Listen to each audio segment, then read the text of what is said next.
Hi friends, பாவக்காய்னாலே சில பேருக்கு பிடிக்காது. ஏன்னா அதில் உள்ள கசப்பு தன்மை தான். ஆனால் இந்த கசப்பு தன்மை இல்லாமல் பாவக்காயை ஒரு டைம் இந்த மாதிரி குழம்பு வச்சு கொடுத்து பாருங்கள். பாவக்காய் பிடிக்காதவங்க கூட விரும்பி சாப்பிடுவாங்க.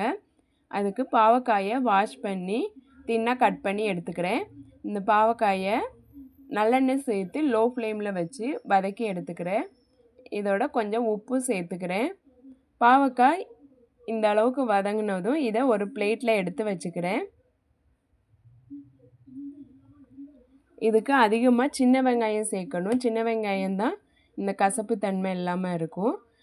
இப்போ அதே வடைச்சட்டியில் கொஞ்சம் எண்ணெய் ஊற்றி கடுகு, ஜீரகம், சோம்பு சேர்த்து பொரிஞ்சதும் இதோட 10 பூண்டு, கொஞ்சம் சின்ன வெங்காயமும் கட் பண்ணி சேர்த்துக்கிறேன்.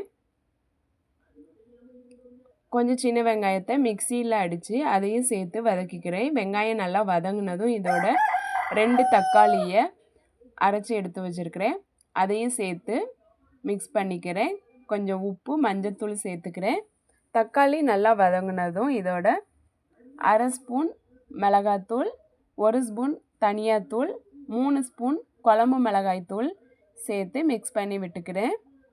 மசாலா நல்லா பச்சை வாசனை போனதும் இதோட ஒரு சின்ன லெமன் சைஸ் புளியை கரைச்சி எடுத்து வச்சுருக்கிறேன். அதையும் சேர்த்துக்கிறேன்.